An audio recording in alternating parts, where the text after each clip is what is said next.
Today, we're going to talk about the number one way to respond to a narcissist. There's a really quick sentence you can use. They're not going to like it, but it'll help you. You can just say, I expected that. That's the best way to handle them. Just say, I expected that. Because narcissistic abuse involves something that we call love bombing, which is actually grooming. When a narcissist love bombs you, they're actually grooming you. Grooming is a term that we use for children. But because you've been conditioned in your childhood to accept narcissistic behavior, it's very similar. A groom, a groomer to a child will walk up and say, "Oh, what a pretty little girl you are. What a handsome little boy. Oh, you're so sweet and kind. Would you like some candy?" It always amazes me as a sideline that we teach our children not to take candy from strangers, and then we take them on Halloween to just do that. So these mixed messages are a lot like what the narcissist is doing. They're sending you mixed messages, intermittent reinforcement, love bomb, devalue, discard, love bomb, devalue, discard. And so if you expect it, if you expect them to do that, you will be able to react better. You won't be so reactive, you'll be proactive, and you can say that simple sentence, I expected that. If they're horrible to you, you expect it. So it won't catch you off guard. Now, saying that, I can pretend like this chair is a throne and it's not, because I have expected things to happen and I've been ready for it and I'm prepared.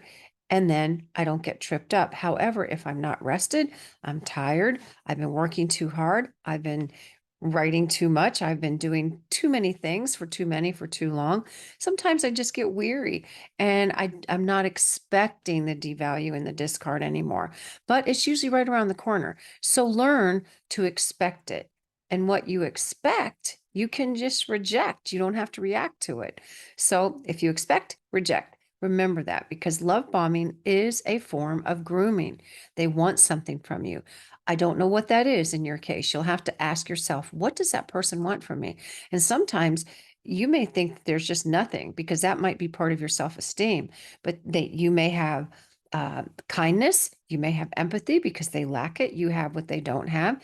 It may be money, it may be where you live, it might be a favor, it might be anything that benefits them that's a detriment to you that over time just wears you out and makes you resentful. And the attrition of that, and attrition means a wearing down, eventually the attrition will catch up with you. So catch on to them. Don't let them push your buttons. Keep your buttons very safe. Stay well rested. And remember, when they do catch you off guard, you can just say, oh, I expected that. It'll buy you some time to get your thoughts together because probably the next thing they're going to say to you is, what does that mean? And you're going to say, well, nothing more than I expected that. That's a pattern of behavior. So when you confront them gently like that, it doesn't turn them away or turn them off. It actually turns them on to get you even more upset. They set you up to get you upset. So remember, expect it, but also reject it. Expect and reject. Don't get trapped into discussions or defending yourself or explaining yourself.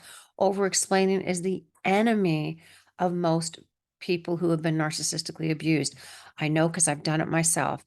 I've cried, I've tried, I've yelled, I've shut myself down, I've checked into hotel rooms, I've done lots of things throughout my narcissistic abuse past that are just not conducive to well-being. And I have to learn to expect what they do, reject the feelings of it, and not neglect myself. I can neglect their abuse, but not myself. Please don't neglect yourself. You have to expect, reject what they've done, and don't neglect yourself.